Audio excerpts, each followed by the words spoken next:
Bom dia, irmãs e irmãos. Eu gostaria de, em primeiro lugar, agradecer as orações dos irmãos que intercederam por nós na nossa viagem que tivemos a semana passada. Muito obrigado, irmãos, pelo carinho, pela intercessão. Deus, acredito que cumpriu seu propósito, com certeza cumpriu seu propósito, apesar das nossas limitações, não é? Apesar de nós, Deus cumpriu seu propósito lá em Paranaíba e deixamos ali lembranças e saudações da nossa igreja para eles e trouxemos deles para vocês também. Uma igreja muito carinhosa, muito receptiva, generosa, que nos abraçou ali e pudemos servi-los com alegria, não é? Como se estivéssemos em casa, verdade. Então, muito obrigado pelas orações, irmãos. Deus abençoe o nosso pequeno rebanho e continue abençoando o nosso pequeno rebanho.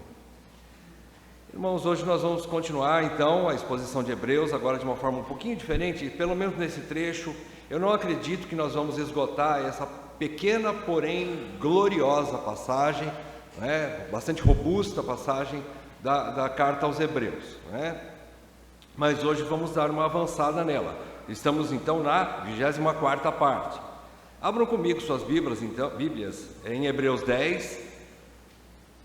Nós vamos pegar o último versículo do capítulo 10 e o primeiro do capítulo 11, tá? Deixe aberto aí a sua Bíblia.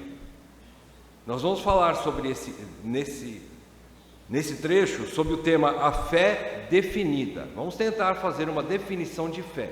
É bastante difícil definir fé, como também é difícil definir amor, não é? Mas aqui a gente vai procurar extrair dessa passagem instrutiva, bastante didática do autor de Hebreus, o que é fé, algumas definições que ele nos ensina sobre fé. Oremos novamente. Deus amado, Senhor nosso, nós agradecemos, Senhor, por estarmos em casa, agradecemos, Senhor, porque o Senhor nos trouxe até aqui também nessa manhã, e se estamos aqui é sinal que em alguma medida nós temos fé. E fomos movidos pelo Senhor para estarmos aqui congregando. Por isso somos gratos, porque isso também não vem de nós, mas é dom de Deus. E pedimos, Senhor, que o Teu Santo Espírito, como mestre soberano que é, aquele que revela as profundezas de Deus, as coisas profundas das Escrituras, que Ele coopere conosco mais uma vez, nos trazendo edificação, clareza em nosso entendimento, luz nos nossos corações, e possamos compreender, Senhor, a grandeza do que é viver pela fé. Que o Senhor nos ajude para a glória do Teu nome. E pedimos, Pai, eu peço que as palavras dos meus lábios e o meditar do meu coração sejam agradáveis na Tua presença, Senhor, rocha minha e Redentor meu. Te peço em nome de Jesus. Amém, Pai. Amém. Meus irmãos, então, fazendo uma pequena recapitulação do que nós já vimos no final do capítulo 10 de Hebreus, nós vimos ali dos versículos 19 a 25, que tudo já estava se preparando para esse final da carta aos Hebreus. Então, de 19 a 25 do capítulo 10, nós vimos em primeiro lugar o privilégio da igreja. Qual é o privilégio da igreja? Ter livre acesso a Deus pelo novo e vivo caminho que Cristo abriu. De uma forma bastante diferente e especial. Não é como o salmista no Salmo 139 menciona, que nada se esconde da presença de Deus. É uma grande verdade. Nada está oculto, tudo está na presença de Deus. Porém, os filhos de Deus se apresentam de uma maneira consciente diante do Pai, está de uma maneira especial diante do Pai. Podem se achegar ao Pai para adorá-lo, coisa que ninguém mais pode, a não ser a igreja, é a coletividade dos filhos, dos verdadeiros. Mas também, nesse trecho, o autor também fala de uma grande responsabilidade. Ele fala nos versículos 24 e 25, primeiro, que nós temos que nos estimularmos mutuamente ao amor e às boas obras. Ou seja, dentro da igreja existe um serviço para você e para mim. Dentro da igreja existe uma missão que nós temos que cumprir. Isso não cabe a meia dúzia de presbíteros e diáconos. Isso cabe a toda a membresia. Então há um serviço a ser executado, há algo que você pode fazer para estimular e praticar o amor e as boas obras. E em segundo lugar, versículo 25, ele diz uma terceira coisa: congregar. Então, o sinal de que nós vivemos pela fé é que nós estamos nos estimulando, estamos nos engajando na igreja, trabalhando em prol da igreja local, em amor, para as boas obras e congregando. É sinal de que nós somos eleitos, filhos, fazemos parte da verdadeira igreja. No segundo trecho que nós estudamos, de 26 a 31, nós vemos ali um alerta para a igreja. Qual é o alerta? Cuidado com a vida no pecado deliberado. Mesmo dentro da igreja é possível alguém viver em pecado deliberado. Qual é o pecado deliberado? É viver de maneira consciente, sabendo que aquilo é pecado, estudando com a igreja que algumas coisas são pecaminosas, e mesmo assim ele não se arrepende. Mesmo assim ele continua naquela prática. Isso é viver deliberadamente em pecado, que vai levá-lo à apostasia. Então ele termina dizendo que horrível coisa é cair nas mãos do Deus vivo, porque ali é que cairão os seus adversários. O autor diz que esses que, mesmo dentro da igreja, permanecem vivendo deliberadamente em pecado, são os apóstatas. É o joio no meio do trigo. Vocês se lembram que nós falamos sobre isso? E eles vão ser fatalmente destruídos, desmascarados no último tempo, no tempo adequado de Deus, e vão sofrer as penas de cair nas mãos vingadoras do Deus vivo. Isso chama-se apostasia.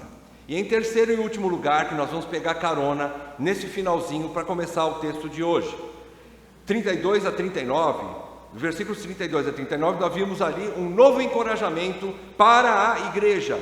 A igreja já passou por lutas. Ele diz que a vida cristã começa com lutas.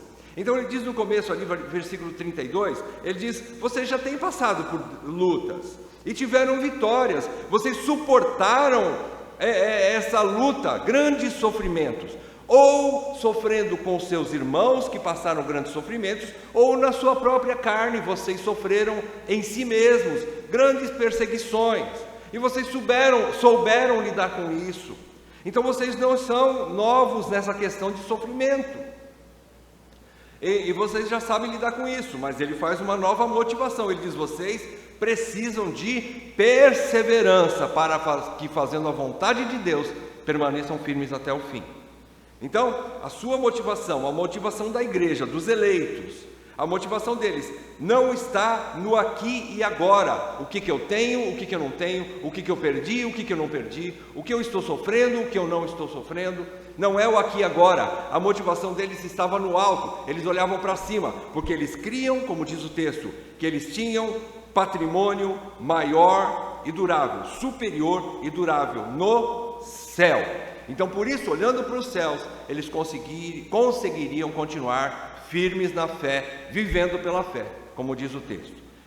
E agora sim, vamos então, a última frase aqui. Por isso, ela, a igreja, vive pela fé, perseverando e não retrocede. Esse é o ponto que eu quero iniciar hoje, para a gente começar a falar pela fé. Vamos ver então o versículo 39.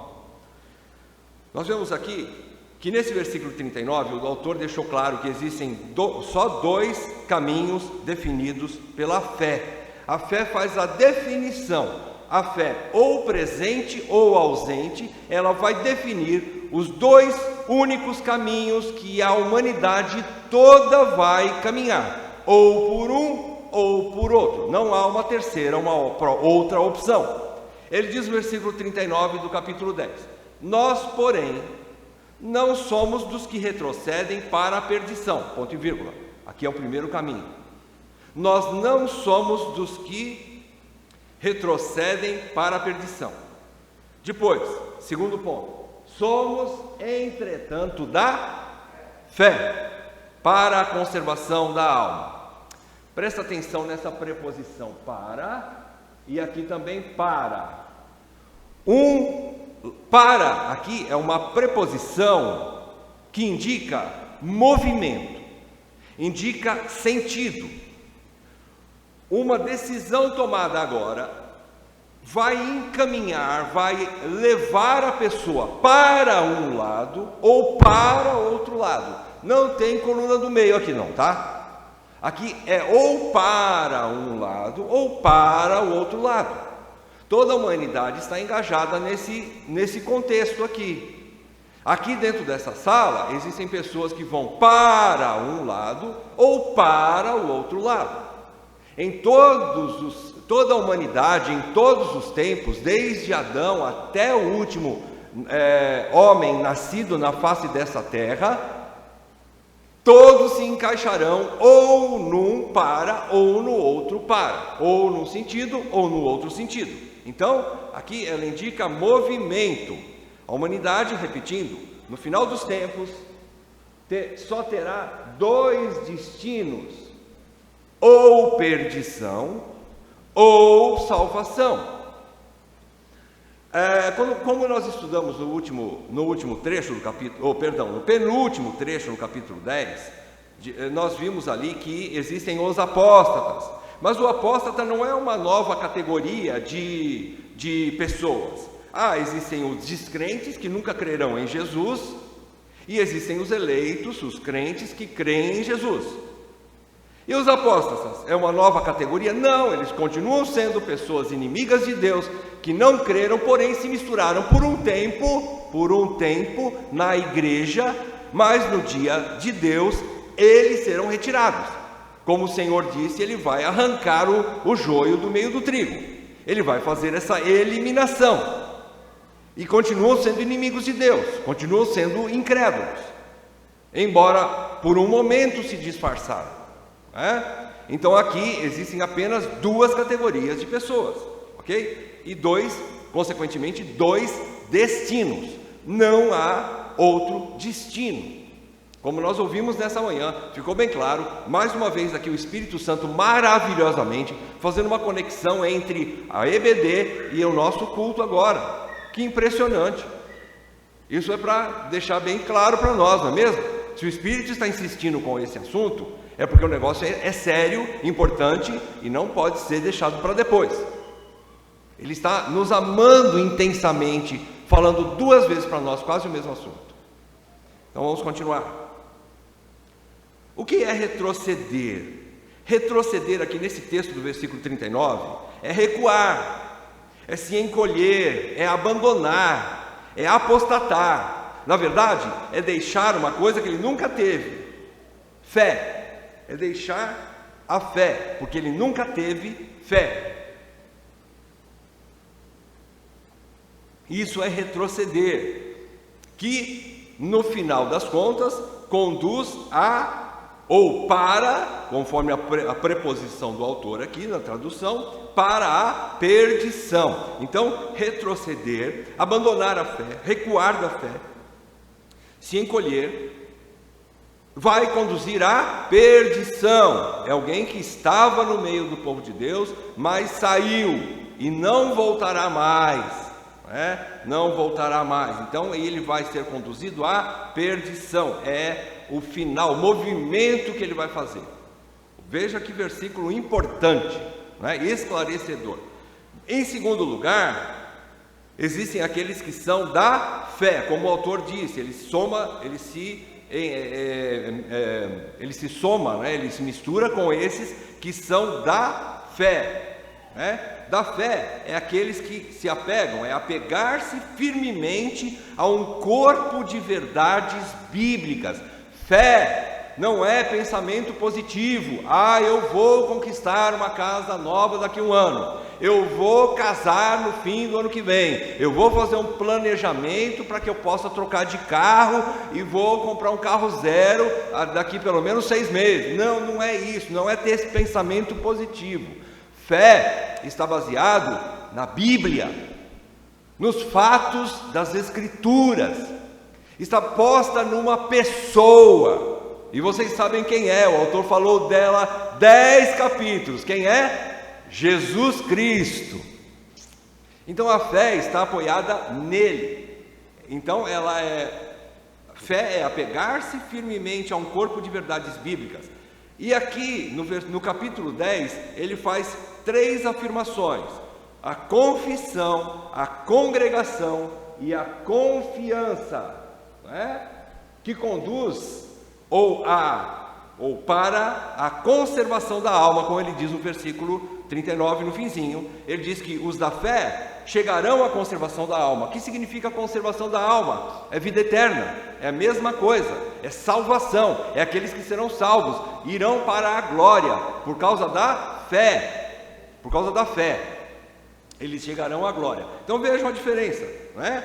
Alguns vão abandonar a fé, a ausência de fé leva à perdição, que é o inferno, que é a condenação, o juízo final, a condenação eterna. E os da fé é aqueles que vão se apegar até o fim, não vão abandonar a igreja, não vão apostatar e, consequentemente, conservarão a sua alma viva para a vida eterna. Como o Rodrigo falou, é passar da vida para a vida eterna, né? Da vida física agora para a vida eterna, né? Vai continuar na vida, de uma vida abundante para uma vida eternamente abundante, né? É a vida eterna. Então, aqui, esse versículo 39 nos dá a base para a gente poder trabalhar o versículo 1 do capítulo 11. Vamos trabalhar um pouquinho mais esse versículo, o que ele falou no capítulo 10, esses 3 com da fé. A fé definida, e ela tem 3 com. 3 palavrinhas que o autor trabalha aqui no capítulo 10, que começa com, C-O-N. O primeiro com da fé é a confissão, versículo 10, capítulo 10, versículo 23, você achou aí, né? Ele fala que nós, 10, 23, eu vou ler aqui, ele diz assim: guardemos firme a confissão da esperança sem vacilar. Então, o primeiro com que a fé nos dá é a confissão. Vamos estudar um pouquinho o que é confissão daqui a pouco. O segundo com, congregação, capítulo 10, versículo 25. Por quê? Porque somente aqueles que professam ou confessam essa fé estão na igreja. E não tem essa de crente desigrejado. Isso não existe. Não existe. Ele é um apóstata se ele não voltar para a igreja. Não existe crente fora do corpo de Cristo. Se ele não ama a noiva, consequentemente ele não tem o noivo. Então, congregar, a congregação faz parte da fé, indica fé. Em terceiro lugar, a confiança. Capítulo 10, versículo 35, ele disse que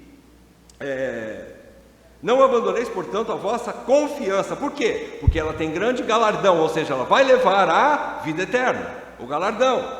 Então a confiança aqui é diferente, nós vamos estudar um pouquinho daqui a pouco, é diferente da confiança assim, é como se fosse a fé, né? Eu confio naquilo cegamente. Não, ele confia nas promessas feitas por um Deus que não pode mentir. A confiança ou a fé tem base, ela tem base sólida, não é algo abstrato ou algo que não tem alguma coisa sólida para apoiar.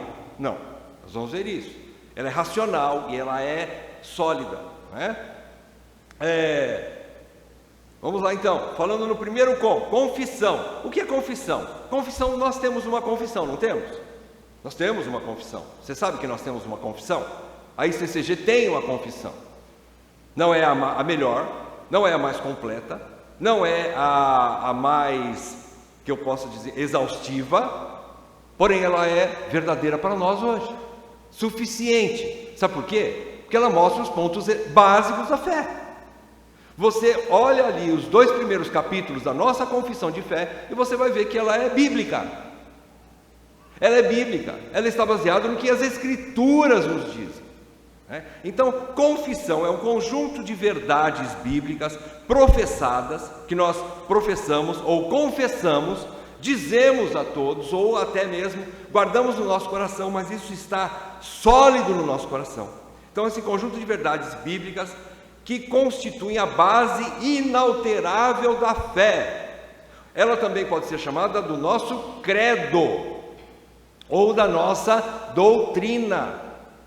Eu não estou dizendo que aquele caderninho fininho é a nossa Bíblia, não, mas eu estou dizendo que aquele caderninho fininho, e principalmente os 2 primeiros capítulos da nossa confissão de fé, estão baseados na Bíblia, e por isso ela tem solidez, ela é sólida, ela é inabalável, porque ela está posta sobre alguma coisa sólida, inabalável e eterna, que são as Escrituras.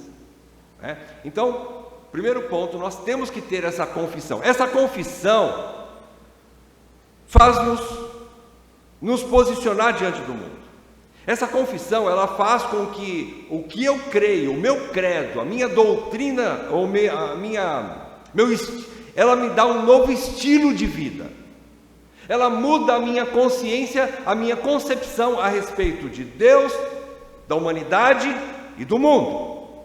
Ela me dá uma visão centrada em Cristo.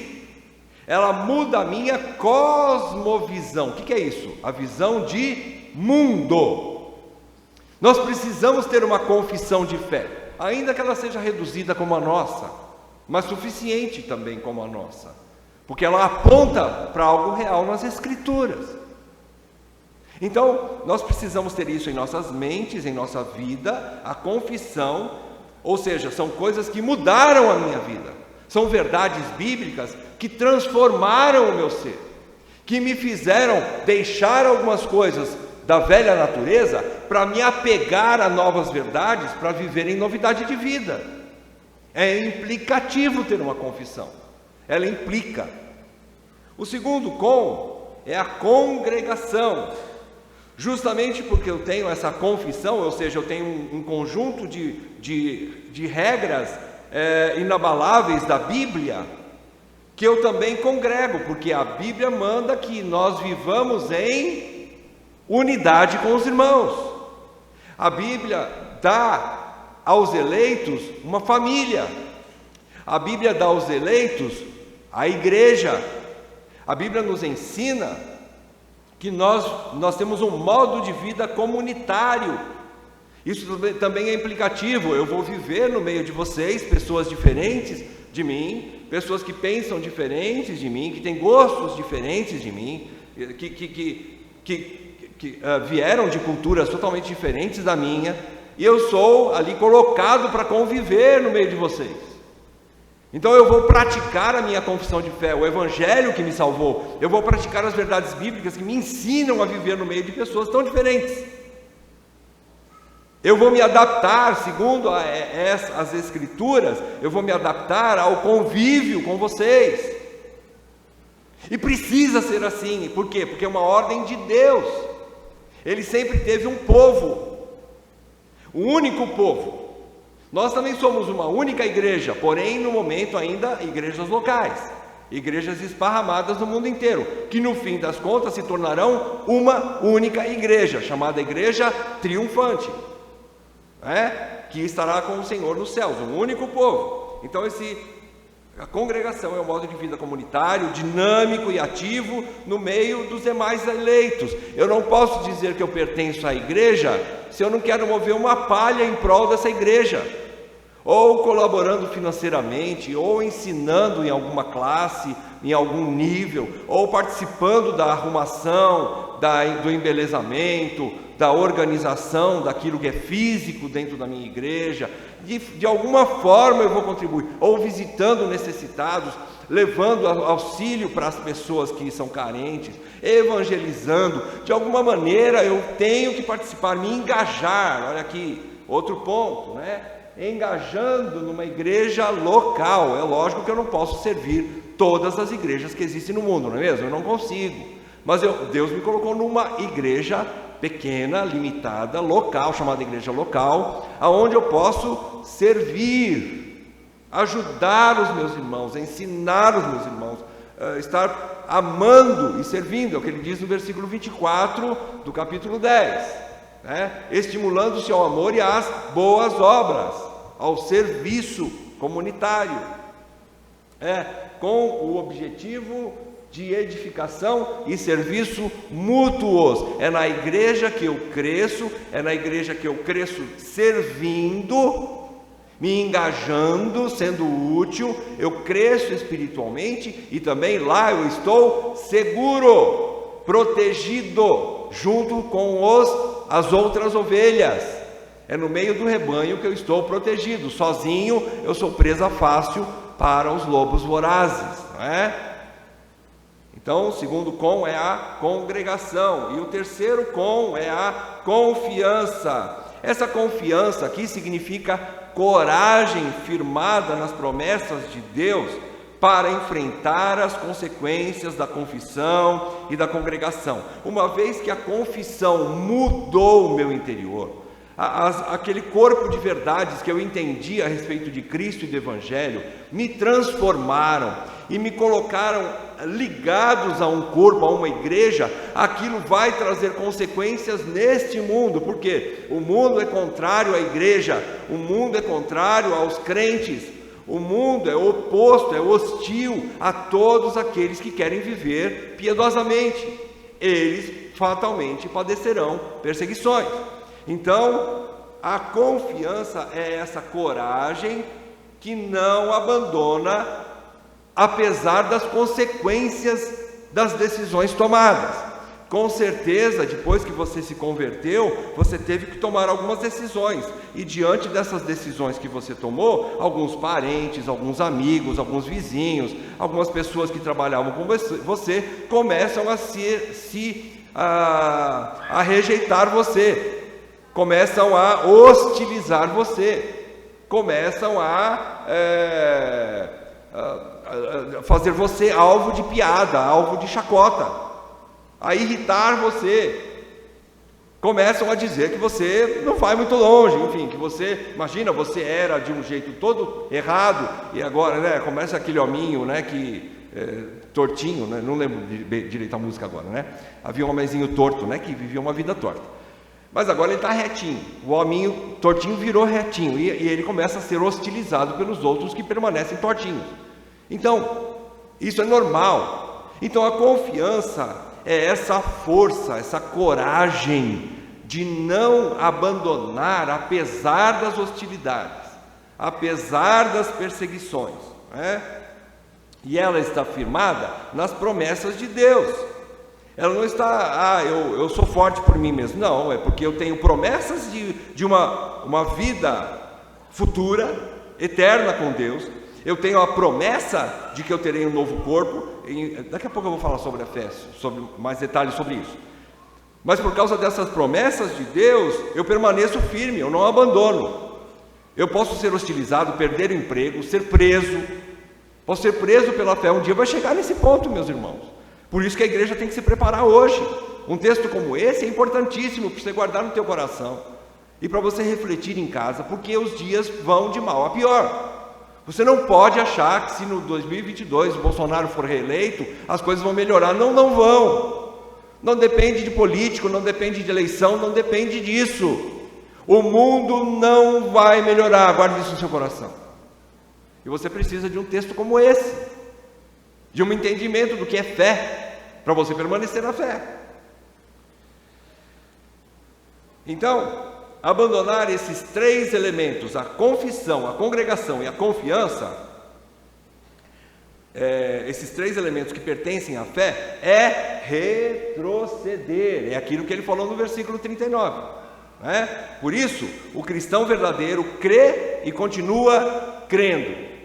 É isso que ele vai passar a falar a partir do capítulo 11, que nós vamos estudar agora, tá? Então guarde esses pontos no seu coração, esses três com. Vamos lá, agora sim, versículo 1 do capítulo 11. O autor diz assim: ora, a fé é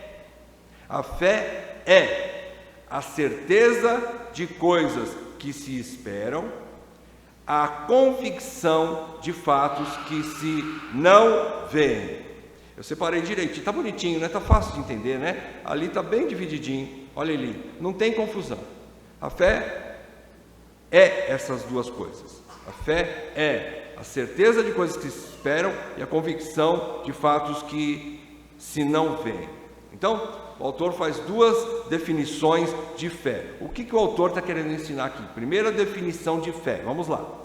Ela é a certeza de coisas que esperamos. Eu já falei para vocês que esperança na Bíblia não é aquela esperança que você tem aqui nesse mundo. Por exemplo, você pode falar assim: eu tenho esperança que o ano que vem meu chefe vai me promover. Eu estou indo tão bem, eu estou fazendo tudo certinho, não tive eu estou dando lucro para a empresa, trabalhando bem. Então, eu tenho essa expectativa, eu tenho essa esperança. Mas você tem essa esperança em algo que pode acontecer ou pode não acontecer, não é mesmo? Você não tem essa convicção, essa certeza. Esperança na Bíblia é diferente. Esperança é a certeza de que você já tem alguma coisa, ainda que você não a possui nesse momento. Você ainda não abraçou essa coisa, mas você já tem. É uma certeza. Então, essas coisas são invisíveis porque ainda não aconteceram e ainda não as alcançamos, mas esperamos. É esse primeiro trechinho do capítulo, do versículo 1. Nós esperamos, ou seja, eu tenho certeza que eu vou ter um dia. Você tem certeza que vai ter isso um dia. É isso que ele fala aqui. Você ainda não vê, mas você já tem, não é? Por exemplo, as escrituras, eu deixei vermelhinho as escrituras para você entender daqui a pouco por que eu deixei as escrituras ali em vermelho. Bom, as escrituras prometem que quando morrermos, primeiro, viveremos para sempre com Cristo na glória. Não é isso que a Bíblia promete para você e para mim? Se nós permanecermos na fé, viveremos para sempre com Cristo na glória. As escrituras falam isso. Segundo, que teremos um corpo glorioso como o de Cristo. A Bíblia não promete para mim e para você um corpo incorruptível, onde o pecado já não mais existe. Terceiro, a Bíblia promete que teremos todas as bênçãos espirituais e eternas lá nas regiões celestiais, não promete? Promete. Embora ela diga que nós já temos, eu já volto a dizer, por isso que a esperança da Bíblia é diferente de esperança do mundo. Eu não estou dizendo assim, talvez eu tenha isso lá na vida eterna. Não, eu já tenho isso na vida eterna. Eu só não tomei posse dela ainda, né? Em quarto lugar, que ela promete que seremos absolvidos totalmente do juízo final. Nós não vamos experimentar a condenação, não é isso? Por quê? Porque fomos justificados em Cristo. Ele pagou o preço, nós não devemos nada para Deus, consequentemente passamos da categoria de inimigos de Deus para amigos, filhos e mais, herdeiros de Deus. A Bíblia nos promete isso, né? Por último, as Escrituras nos prometem que teremos gozo completo na presença de Deus nos céus. Nós já podemos experimentar um pouquinho disso, não é? Pela fé, mas muito pouquinho, é um tira-gosto bem levezinho daquilo que teremos lá na glória. Mas em momentos de lutas, de dificuldades, quando você se lança para Deus, você já experimenta o consolo que vem do alto, que te traz um refrigério que nada pode te dar. Nenhum comprimido anti-ansiedade, antidepressão ou qualquer outro tipo de coisa, nenhum passeio, nenhuma viagem, nenhum presente que você possa ganhar, vai te trazer um consolo como o consolo que vem do alto, do Espírito Santo. Ele é o Consolador. Você começa a provar aqui na terra, apesar do corpo corruptível, um pouco daquilo que está nos céus, por causa das promessas que você já tem. Então, primeira definição de fé, ela é a certeza de coisas que esperamos, que nós ainda não temos, mas nós podemos dizer que sim, teremos. Com certeza teremos. Por isso que ele diz, é a certeza. Eu tenho certeza. Por quê? Porque elas estão escritas. Aonde? Nas Escrituras. Quem fez as Escrituras? Deus. Deus, através do Espírito, escreveu para nós as suas promessas, para que ninguém diga que ele prometeu e não cumpriu. Ele escreveu. Segunda definição de fé: ela é a prova das coisas que não vemos. Então, algumas coisas nunca poderão ser vistas, algumas coisas nós nunca vamos ver. Então, algumas coisas nunca poderão ser vistas. Isto é uma verdade suprema sobre Deus, por exemplo, a quem não podemos ver. A segunda parte do versículo 1, não é? Ele diz então que é a convicção de fatos que se não veem, nesse versículo 1 ainda. Então, alguns exemplos de coisas que nós não vemos. As Escrituras, de novo em vermelho, ó. As Escrituras nos falam sobre a existência de um Deus que tudo criou do nada. Você viu Deus criando tudo que existe, o universo do nada? Você não viu, né? Ninguém viu. Não havia homem para registrar isso.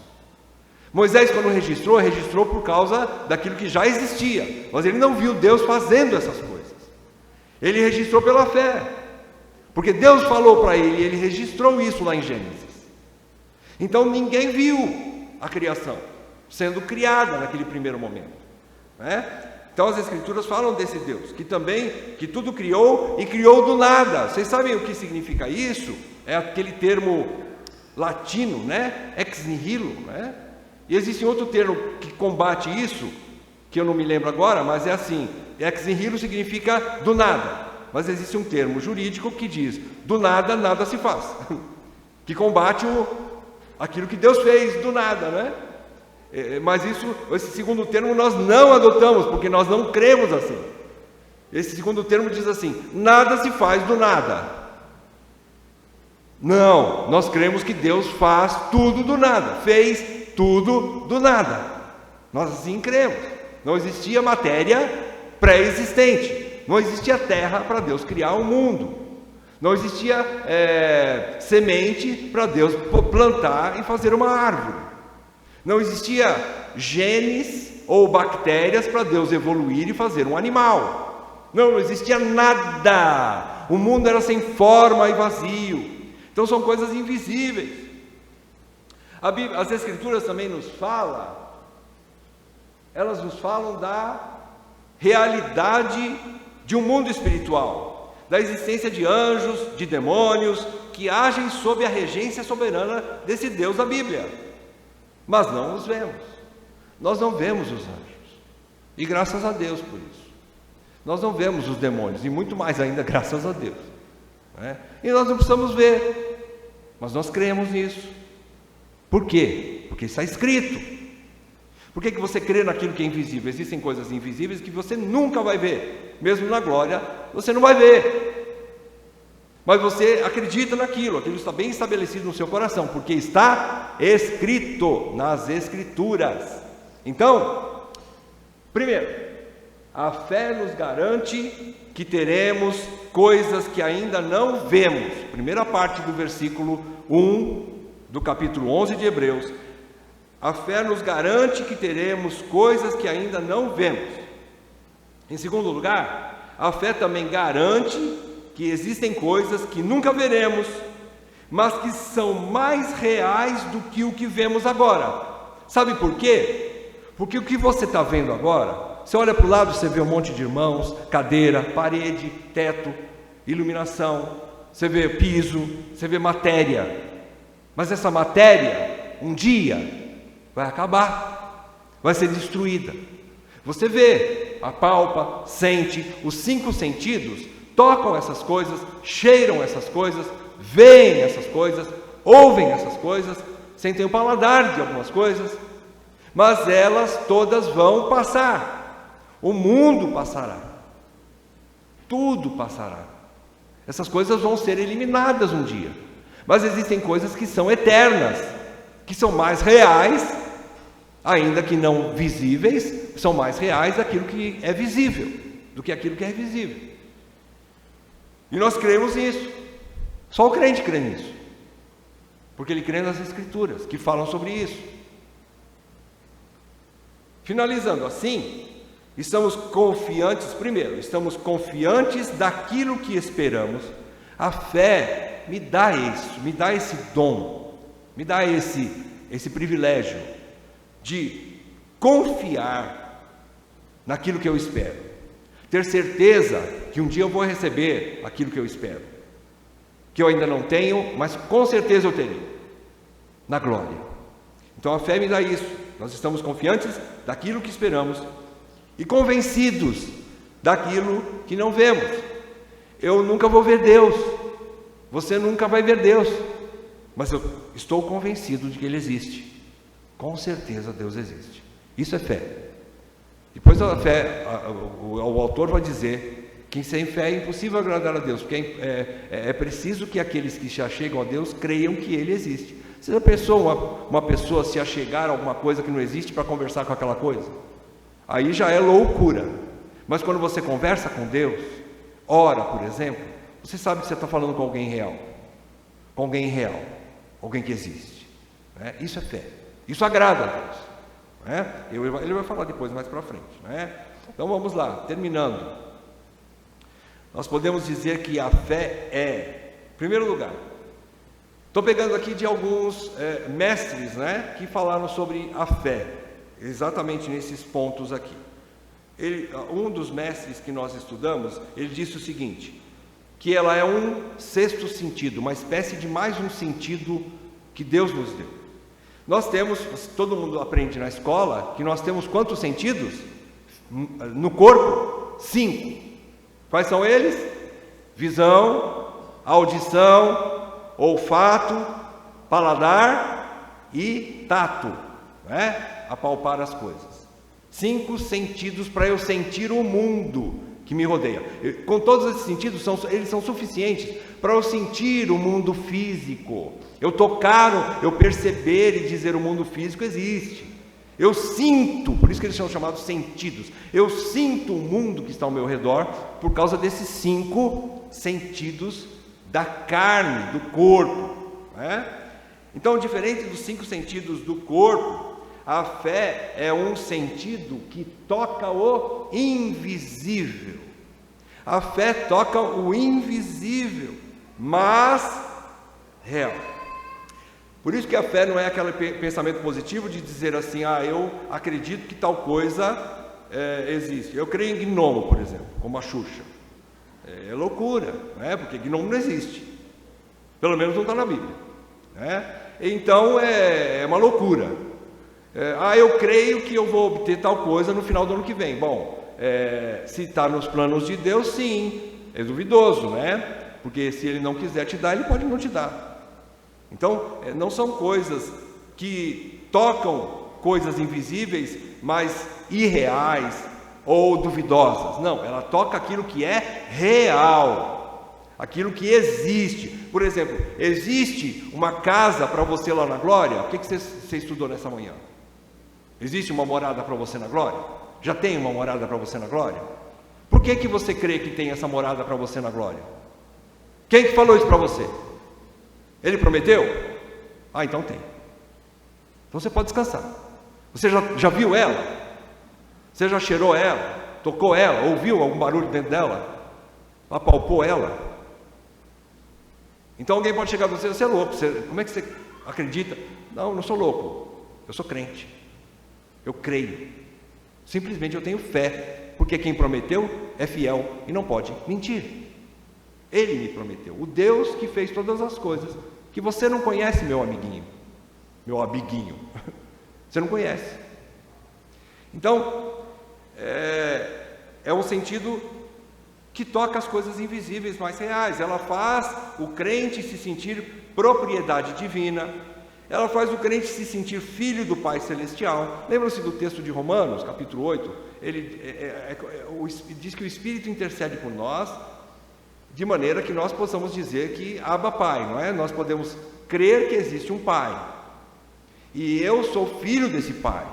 O Espírito, ele intercede com o meu Espírito, para que eu diga Abba Pai. Eu me sinto, veja, é uma coisa que só Deus podia dar para mim, para você.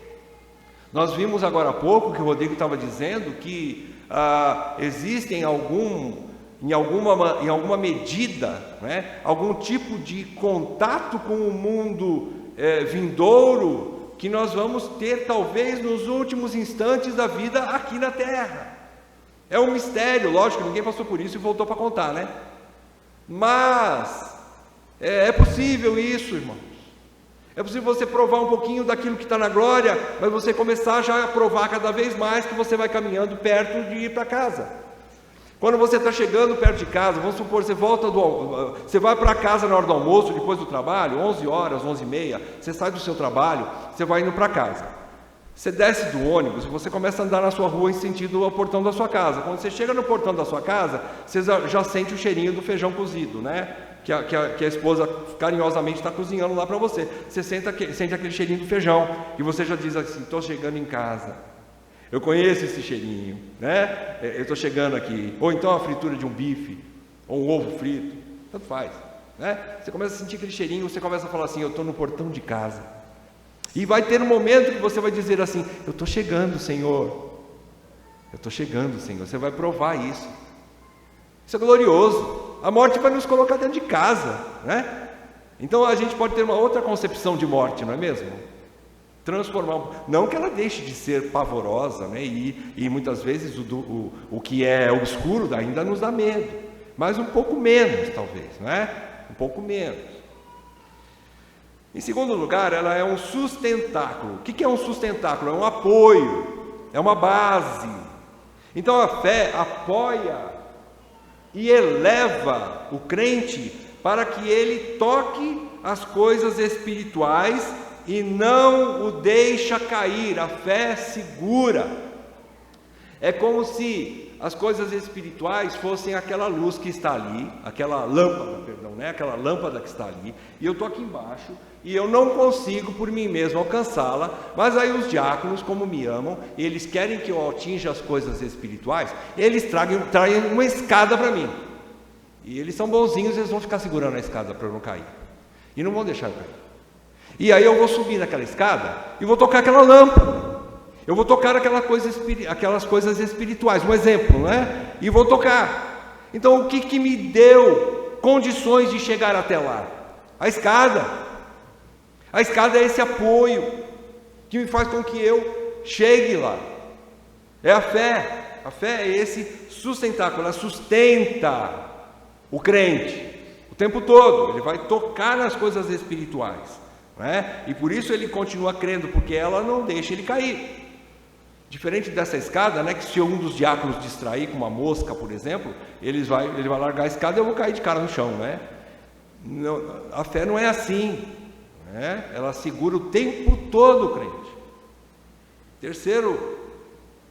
Terceiro conclusão que a gente tira, que a fé é a mão que agarra firmemente, ou seja, ela segura as verdades absolutas das Escrituras e não solta até o fim. É a mão que agarra e não larga.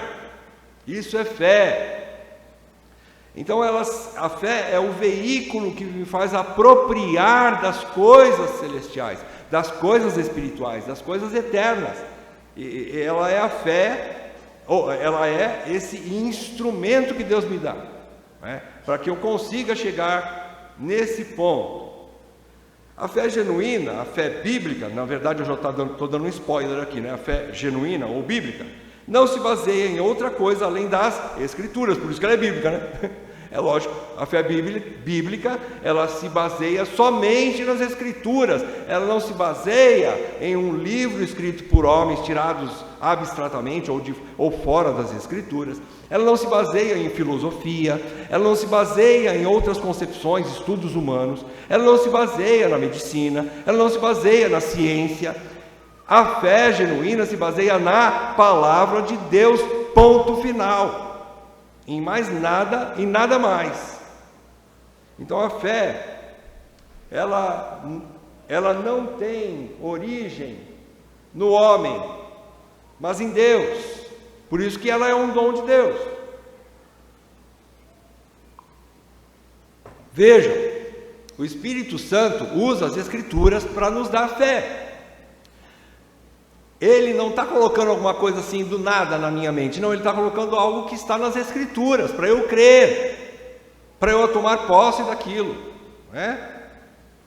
Então ela é bíblica, ela está totalmente fundamentada na revelação divina. A revelação divina não é algo que ainda vai acontecer, irmãos. Vamos parar, tem igrejas por aí que ainda falam sobre novas revelações. Não tem. Isso é diabólico, é satânico dizer que existem novas revelações. Isso é perigoso. Se você ouvir alguém entrando por esse caminho, exorta o irmão, exorta a irmã e fala: ó, irmão, não entra por esse caminho é um caminho de morte. Tudo que Deus tinha que revelar, Ele já revelou na pessoa de Jesus e está registrado na Bíblia, ponto final. Não existe nova revelação.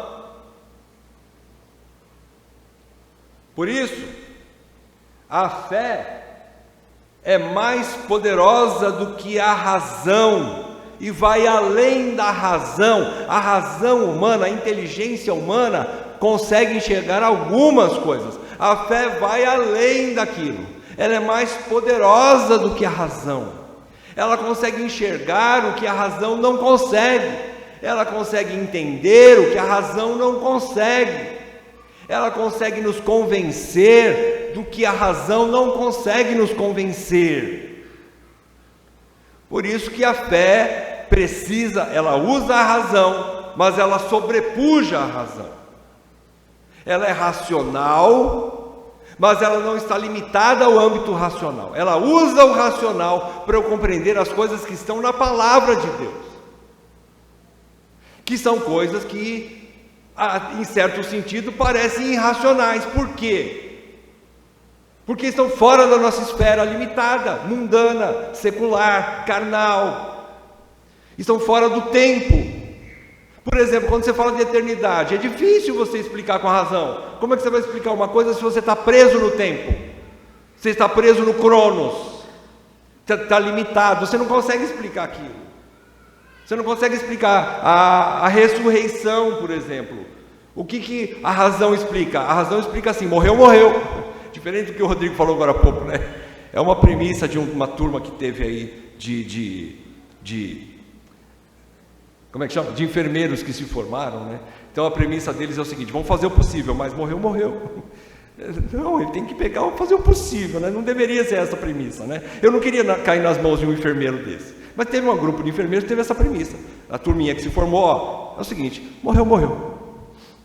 Não, a gente precisa entender que ela vai, a razão vai até ali. Sim, morreu, morreu, acabou.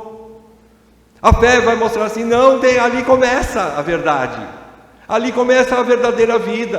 Para alguns de maneira terrível, para outros de maneira gloriosa. Eu quero que você possa ver comigo, se você tiver voz ainda. Eu acho que você tem voz, porque quem está perdendo sou eu. Você consegue ler comigo esse texto? Todo mundo está enxergando? O texto de 2 Timóteo 4, 7 e 8. Vamos ler todos juntos? Esse texto diz assim: combati o bom combate, completei a carreira, guardei a fé. Já agora a coroa da justiça me está guardada, a qual o Senhor, reto juiz, me dará naquele dia, e não somente a mim, mas também a todos quantos amam a sua vinda. Quem disse isso? Quem disse isso? Paulo. Que momento ele disse isso? No final da vida dele. Ele diz no versículo antes, que ele diz assim: a minha vida já está sendo oferecida em libação. Vocês se lembram que o Rodrigo falou que de alguma maneira a gente experimenta alguma coisa do mundo vindouro no mundo presente? Paulo já estava experimentando em alguma medida aquilo que é eterno no mortal. Paulo já estava provando em alguma medida, pela sua caminhada de intimidade com Deus, pelo fim da carreira que ele propôs, pela sua fidelidade na caminhada como um servo de Deus, Paulo estava experimentando talvez os últimos suspiros de sua vida, alguma coisa celestial. Ele já estava quase falando assim, acho que amanhã eu já guardo a fé na minha mala, fecho a mala e não preciso mais dela, porque eu vou chegar em casa. A fé é a escada que me leva para casa. Chegando lá em casa eu guardo a escada, eu guardo a fé. Paulo já estava guardando a sua fé. Comparem com o que nós vimos no capítulo 10, versículo 27. Comparem comigo, dá uma olhadinha, capítulo 10, versículo 27. O autor diz assim: pelo contrário, certa expectação horrível de juízo e fogo vingador, prestes a consumir os adversários. Então, Paulo de um lado, experimentando já um pouco daquilo que ele vai ter na glória, coisas gloriosas. A coroa da glória já está reservada para mim. Paulo experimentando algo das coisas eternas na glória. O ímpio, o apóstata, o incrédulo, o rebelde, por aqui do outro lado, já experimentando no fim, quem sabe, da sua vida, em algum momento da sua vida, alguma coisa do fogo eterno que há de consumir os adversários. Compararam aí a diferença? São realidades de um mundo vindouro que as pessoas já começam a ter aqui. Eu não sei como isso funciona, que proporção que isso ocorre, mas eu não gostaria de estar do lado esquerdo aqui para experimentar aquilo que é cair nas mãos do Deus vivo. Mas eu gostaria muito de experimentar o que Paulo experimentou. Está chegando lá, o cheiro do feijão na porta de casa. Estou chegando em casa. Há alguma coisa do mundo vindouro lá perto do meu Senhor, junto com os meus irmãos que já estão lá pela graça. Eu pus essa figura aí, não sei se vocês entenderam, né? Eu vou explicar. Essa figura aí nos dá um pouco do entendimento do que é fé. Onde você encontra a fé aqui? Eu encontrei a fé aqui, desculpa pela minha loucura de cabeça, mas eu quero dizer para você o seguinte: onde é que eu vi a fé aqui? Nos instrumentos do alpinista.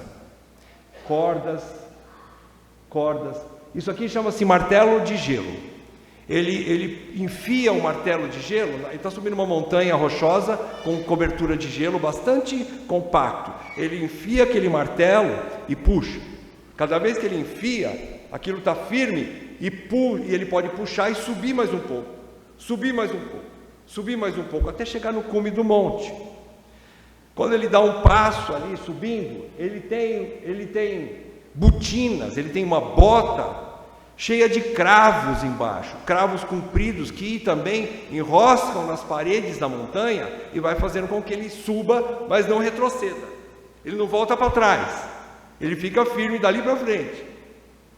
Cada passo que ele dá, ele tem pinos compridos, mais de 20 centímetros, onde ele enfia com esse mesmo martelinho, uma parte é martelo, outra parte é machado, e ele bate ali aquele pino, entrando na pedra, e ali ele põe um pitão, onde ele amarra ali um gancho e sobe mais um pouco na corda, e vai garantindo dali para frente. Ele nunca vai para trás, só dali para frente. Se ele for para trás um pouquinho, a corda o segura, a fé o segura, e pela fé ele volta onde ele está. Então isso é uma simbologia interessante para a gente pensar, né? Isso garante, a fé são essas ferramentas aqui que garantem para o alpinista chegar lá em cima, chegar até o alvo.